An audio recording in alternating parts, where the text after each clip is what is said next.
O Max Verstappen foi de 14º, na verdade 13º, ao 8º na primeira volta, era o líder de fato do GP da Bélgica na volta 18, fez a volta mais rápida da corrida com mais ou menos uns 28 quilos de combustível no tanque. Bom, se fosse futebol, a gente ia falar que foi 5-0 fora o baile, né, esse GP da Bélgica. E aí, por que a Red Bull conseguiu essa vantagem tão grande? E o Binotto? O Binotto merece perder o emprego depois dessa temporada? A Mercedes deu uma caída nesse GP, o que aconteceu com a McLaren também, fora dos pontos com os dois pilotos. Bom, essas foram as perguntas que mais se repetiram e que eu vou tentar responder aqui no Ju Responde do GP da Bélgica. Para quem não sabe como funciona, toda a corrida, depois da corrida, eu coloco uma caixinha de perguntas lá no meu Instagram, myF1Life, e as perguntas que mais se repetem eu respondo por aqui.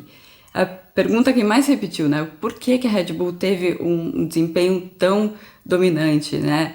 Nas férias não se evolui o carro, então o passeio da Red Bull se deve a quê? Bom, primeiro eu expliquei no vídeo anterior, no vídeo do GP da Hungria, que as fábricas ficam paradas, mas era pra gente esperar novidades no carro para esse GP da Bélgica. Isso porque esse plano de desenvolvimento ele é feito lá no começo do ano e essas peças já estavam sendo feitas e sendo finalizadas antes desse período de folga da Fórmula 1, né? As equipes já fazem a programação delas sabendo que elas não vão poder trabalhar nessas 2 semanas de agosto. Então não é uma surpresa que a Red Bull tenha novas peças, a Mercedes também tinha, várias equipes tinham novidades para esse GP da Bélgica.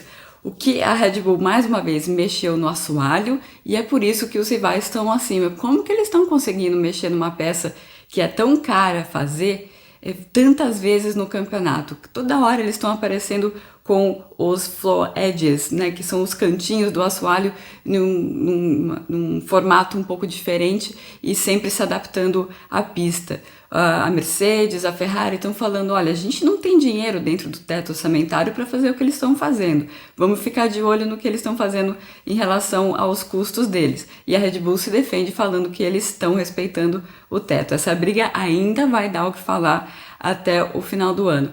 Mas tem algumas coisas que a gente percebeu da Red Bull nessa corrida.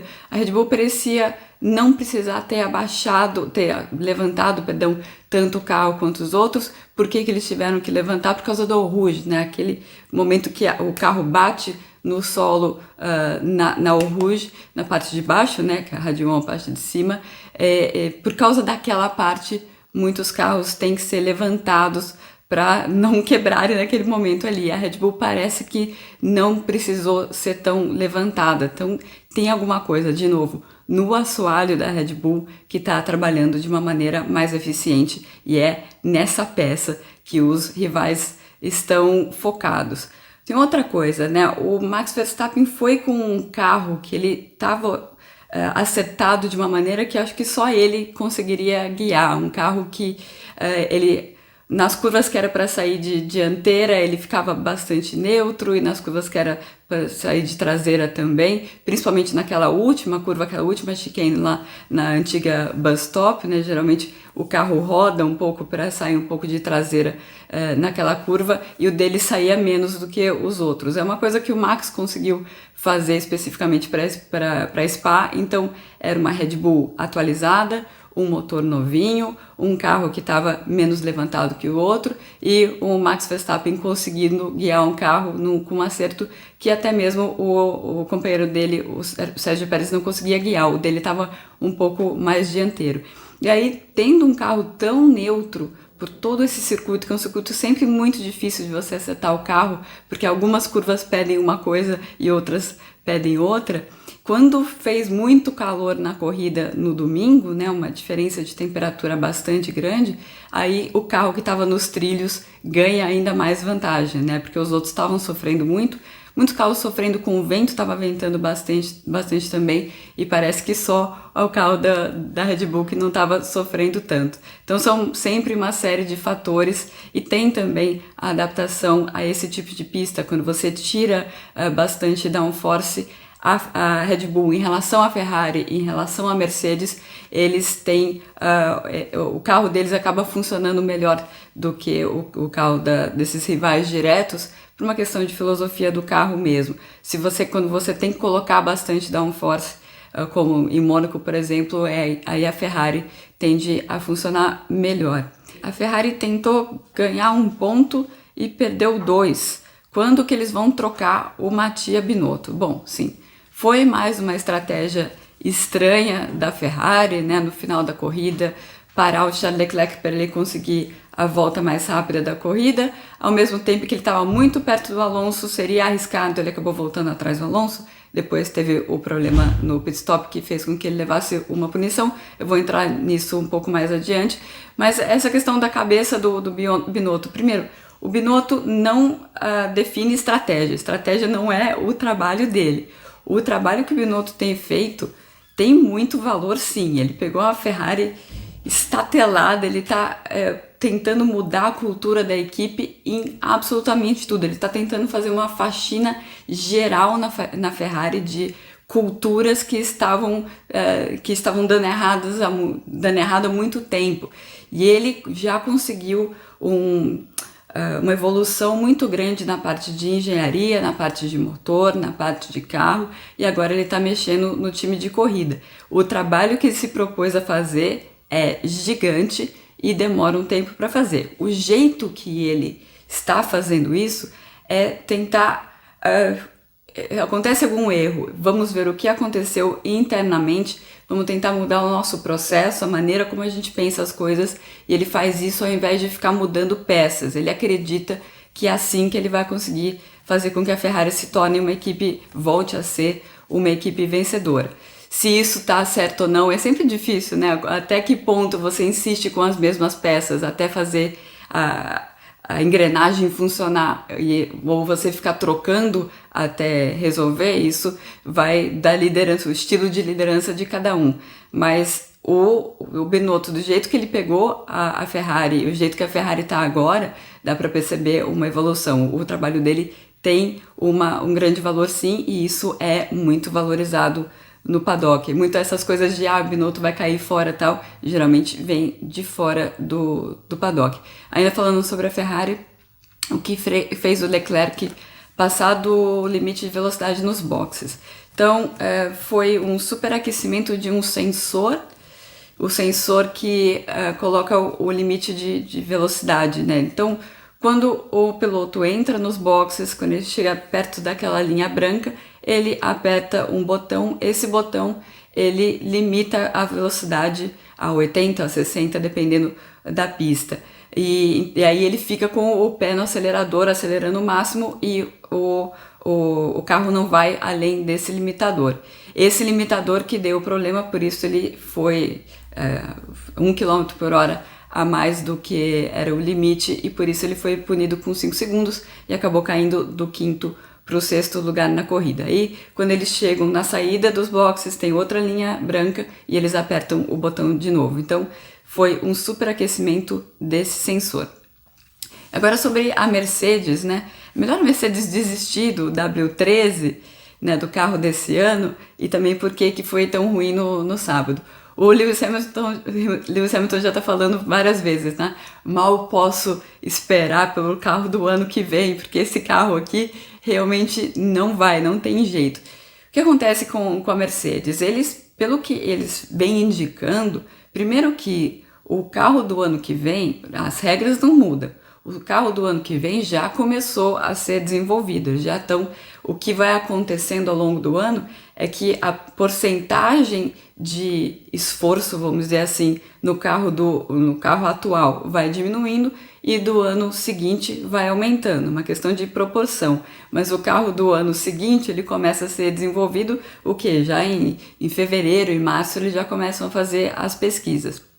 E uma coisa, quando você tem um regulamento que vai sendo mantido, você tem que pensar numa continuidade desse desenvolvimento. Pelo que a gente vê, pelo que a Mercedes vem dizendo pra gente, o Toto, o pessoal de engenharia, todo mundo, o carro do ano que vem não vai ser completamente diferente. Eles vão tentar uma continuidade desse projeto, eles vão ainda acreditar na filosofia deles. Para isso, eles precisam entender o que está dando errado com esse carro. Até porque se eles resolverem fazer uma coisa completamente diferente, eles sabem que eles vão estar um ano atrás de todo mundo. Então, é um pouco difícil você tomar essa decisão, né? Eles não sabem qual é o limite dessa filosofia que é mais complicada, que eles se enfiaram aí, mas eles sabem que eles estariam atrás se eles começassem do zero. Pelo que a gente tem de indicativo, o W14, provavelmente, né, vai ser o nome do carro, vai ser uma continuidade desse projeto do W13, e essa porcentagem de desenvolvimento ela vai aumentando ao longo da temporada. Ela já está bastante grande nessa fase da temporada aí em setembro. Antes de continuar, eu queria convidar todo mundo que está assistindo a fazer parte do No Paddock da Fórmula 1 com a Ju, que é uma comunidade que eu montei, para a qual eu faço muito conteúdo exclusivo, lives exclusivas sempre do Grande Prêmio, né? Eu faço no sábado à tarde pelo horário do Brasil, comentando sobre a classificação, que esperar da corrida, notícias de bastidores. Tem também um podcast mensal, newsletters que são semanais, que eu indico leituras de jornalistas confiáveis aí do meio, e também a gente tem um grupo de Telegram que é muito legal, pessoal fazendo amizade, e a gente vai ter um encontro no final de semana do GP do Brasil. Então eu convido todo mundo que está assistindo a ir nesse link aqui no Catarse e dar uma olhada nos planos para fazer parte da nossa turma aí, tá? Todo mundo convidado. Bom, continuando aqui. Teve encontro entre o Alonso e o Hamilton depois da corrida? Não, o Lewis veio dar as entrevistas no meio da corrida ainda e depois já foi embora, e o Alonso, claro, chegou depois. Ele que chegou na 5ª colocação na corrida. Sobre o incidente, muita gente perguntou quem teve culpa. Bem claro que o Hamilton teve culpa, né? A regra diz que você tem que deixar o espaço de um carro entre você e o fim da pista, né? E o Alonso estava no cantinho da pista ali, estava com a roda inclusive na zebra, e mesmo assim o Hamilton bateu nele, ou seja, o Hamilton não deixou esse espaço de um carro entre ele e o fim da pista. E o Hamilton só não foi punido, segundo os comissários, o documento estava escrito que ele só não foi punido porque foi um lance de primeira volta. Desde a época do Charlie Whiting, tudo que acontece na primeira volta, eles costumam fazer vista grossa, a não ser que seja uma coisa muito de outro mundo. E é claro que também o fato de o Hamilton ter abandonado, inclusive a unidade de potência dele está passando por uma inspeção na Inglaterra para ver se vai ter que ser trocado ou não. Era uma unidade de potência novinha para esse final de semana e teve um vazamento lá. Depois até o Hamilton foi com o extintor porque estava saindo fumaça da parte de trás do carro, então não se sabe se dá para salvar essa unidade de potência. Mas o fato de o piloto que causou a colisão ter saído, isso ajuda também para ele não ser punido, porque ele já foi punido, né, com um abandono. E o que aconteceu com a McLaren? Hoje simplesmente não pontuaram com os dois carros. Bom, algumas coisas. A McLaren é um exemplo de carro parecido com o da Ferrari, por exemplo, que quando você tem que tirar todo o downforce do carro, ele não é um carro que se adapta tão bem a esse tipo de condição. E depois disso, né, você tem a punição do Lando Norris, então ele larga lá de trás. É um carro que acaba, por conta disso, né, essa questão aerodinâmica, não andando tão bem assim de reta. Então, para ele se recuperar seria muito mais difícil, né? Você tem dois carros que são meio parecidos, o da Alpine e o da McLaren, largando com o Ocon, né? O Ocon e o Norris largando juntos lá de trás, e você vê como o Ocon veio passando todo mundo. Ele fez, segundo ele, 3 ultrapassagens duplas, a gente só viu 2 na transmissão, e como o Norris ficou, né? A Alpine é um carro que, quando você tira todo o downforce, ele se adapta muito, muito bem a esse tipo de condição, e a McLaren está no outro oposto do espectro de filosofia de carro, né? Isso a gente viu claramente nesse final de semana em Spa. Então o Norris não conseguia fazer ultrapassagem, e com o Ricciardo, que largou um pouco mais para frente, ele teve que usar uma especificação da asa traseira que era com ainda mais downforce.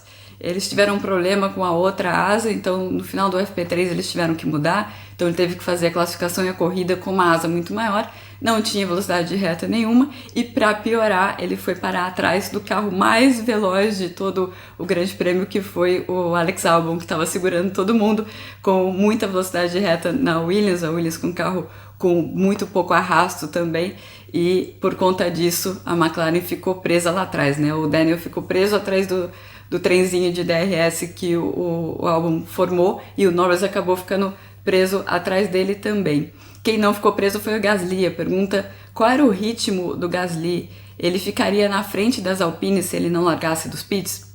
Não, na verdade a diferença da corrida do Gasly para os outros pilotos que estavam ao redor dele foi que ele conseguiu fazer um undercut antecipando a segunda parada dele.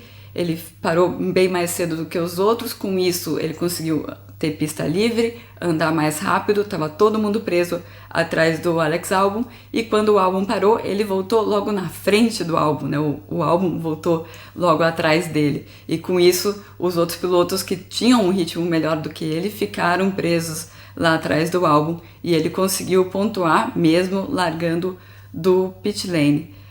Me pediram para comentar rapidinho o que será da Sauber em 2024 e 2025 antes da Audi chegar. Então a Audi, a gente sabe que eles anunciaram que eles vão entrar na Fórmula 1 a partir de 2026 como fornecedora de motores, mas a gente sabe que já talvez a partir do ano que vem eles já comecem a comprar ações da Sauber, que hoje é Alfa Romeo. A Alfa Romeo, ela só é um contrato de marketing, eles só dão o nome para a equipe, não tem nenhuma operação da Alfa Romeo, a operação é da equipe Sauber na Suíça, como sempre foi. O que vai acontecer a partir de agora é que começa a entrar dinheiro da Audi, provavelmente já a partir do ano que vem, eles vão comprando de pouquinho em pouquinho até chegar a 75%, 25% fica com os donos que são suecos, um grupo sueco que comprou do Peter Sauber uns anos atrás, quando o Marcus Ericsson estava lá na equipe. E o nome da equipe a gente não sabe como vai ser, né? A gente sabe que a Alfa Romeo sai desse contrato de marketing no final do ano que vem, possivelmente vai voltar a se chamar Sauber em 2024 e 2025, para depois em 26 se tornar a equipe Audi. Lembrando que esse motor da Audi está sendo feito, melhor dizendo, de uma maneira muito separada, completamente separada ao projeto da Porsche.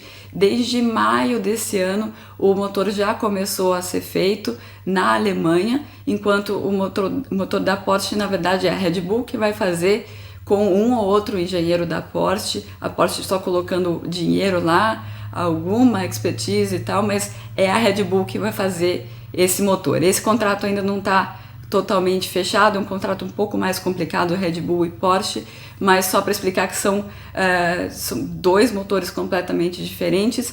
E o interessante que eu fiquei sabendo esse final de semana é que eles estavam sentando na mesa de negociações das regras de 2026 meio que juntos até maio desse ano, que daí começou a Audi defender uma coisa, a Porsche defender outra, e aí se viu que os projetos estavam totalmente divididos. Então a Audi vai sozinha aí, usando a fábrica da Audi Sport no sul da Alemanha e para fazer o motor, e para fazer o carro a fábrica da Sauber em Hinwil, na Suíça.